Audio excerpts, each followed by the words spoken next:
Aimee Allison, there is no question in my mind that if you go on Aimee Allison's podcast, you end up making a whole different future for yourself.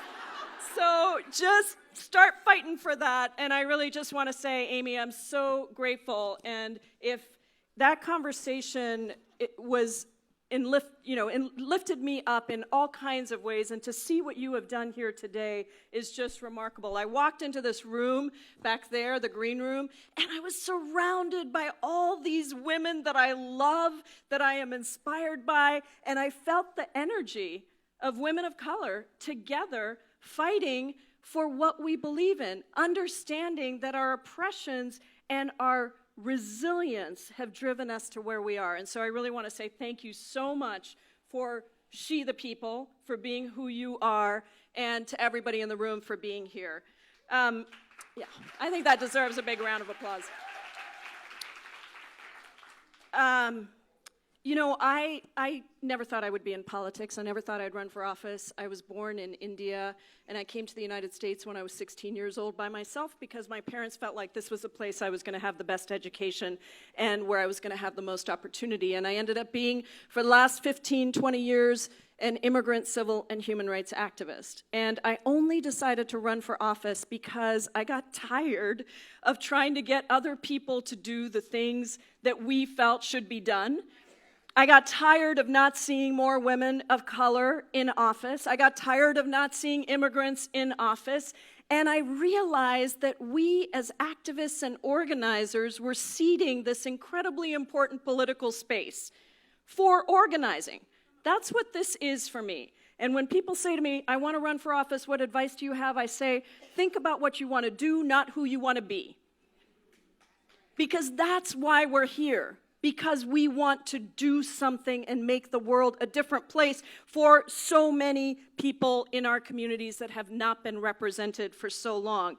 And so I am proud. I was the only woman of color in the state Senate when I ran in Washington State. Northwest, what is up with that? I mean, that is just crazy. We're supposed to be a liberal state. And then when I ran for Congress and I became the first South Asian American woman ever elected to the House, go Daisies. But I also became the only person of color that Democrats in my state of Washington had ever sent to Congress, and I also am one of only 12 immigrants in the U.S. House. People born outside of the United States, out of 535 of us, we need that voice desperately. Because it isn't just because the pictures look better, which they always do. It isn't. I mean, I'm just saying. It isn't because you get to check some box. It is because the stories that we tell, the hearings that we chair, and the legislation we craft is different because of those real lived experiences. And so for me, when we say She the People, what I'm talking about is what happens when we get into these positions. For me, it meant that I was the first member of Congress to the federal prison where all of those hundreds of women from the border were being held, women who were seeking asylum, women who had been separated from their children. And when they told me their stories, our job is to elevate those stories, tell them, make sure that they are at the front and center of the conversation, and then work with the incredible allies like Ai-jen Poo from National Domestic Workers Alliance and Anna Galland from Move On, and turn out 400,000 people into the streets to say family separation is wrong. That is what it looks like.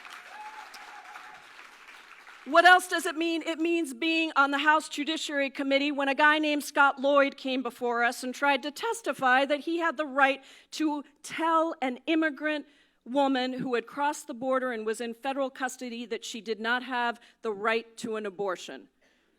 And we had to challenge him and say, nope, that's not true. Immigrants have constitutional rights as well. And he clearly looked like a fool if you saw that video. It means forming the first environmental justice caucus with my friends Nanette Berrigan and Don McEachin to say, yes, we have to address climate change, but we have to do it in a way where our communities of color are front and center, and we get us to the same level playing field. And it has meant fighting for domestic workers' rights. We're getting ready to introduce the first federal Domestic Workers' Bill of Rights, fighting for farm workers' rights because farm workers should not be exempted from all of the rights and the workplace protections that they deserve. And here's what I want to say. Every minute we are calculating, and I have learned so much from an incredible woman that you're going to hear from next that you all know and love, Representative Barbara Lee. She was an inspiration for me. And she is going to be the next caucus chair for the Democratic Party, if we have anything to do with it. But every minute, we as women of color in particular are calculating. We're calculating whether it is worth it to take the risk of standing up one more time. We are calculating which risks are worth standing up for the most, which issues are worth standing up for the most. We are calculating when we should stand up and when we should hold back and hope that there's somebody else who is ready to stand up. And we know that there are these moments when we take it on because we know we can't be silent. So if I'm going to be told by a Republican member of Congress from Alaska that I don't know a damn thing about what I'm talking about and called young lady on the floor, you can bet I'm going to shut the House down and demand a public apology because it isn't just me that he's minimizing and patronizing. It is all of us. It is the people that voted for me. It is the women of color across the country who are looking at that and saying that that's not okay. So our work, as my sister Nina Turner, she needs her own show. I mean, she really does.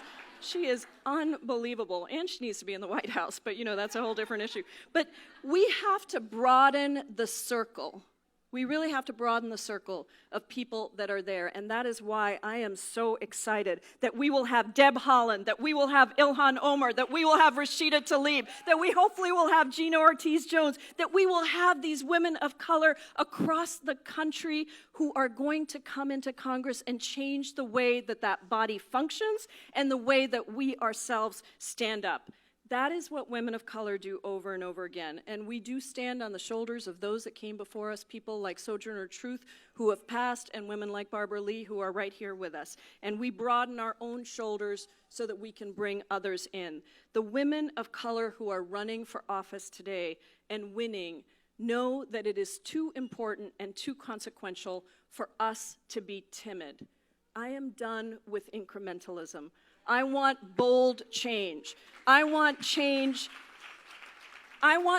that allows every person in this country, white, black, and brown, to actually have more than $1,000 in their savings account, because that's what's happening today. 62% of Americans don't even have $1,000 in their bank account. I want people to think about leaving a country for their kids that is better than the one we have now. I want women and mothers not to worry about whether their children are going to come home at night because their pants are too low or because they decide to speak up when they see something wrong. I want people who understand this criminal justice system has to be reformed, that we need to end private prisons, that we need to transform our immigration system, that we need to pass comprehensive, humane, just immigration reform, because the Republicans will never do it, so the Democrats have to stand up for that. And yes, I did start a Medicare for All caucus because I do believe that health care is a right and not a privilege. And that is the work that we are doing. And so now, between now and November, we're doing everything we can to win back the House and the Senate, hopefully. But once we do that, we have a real agenda to stand up for.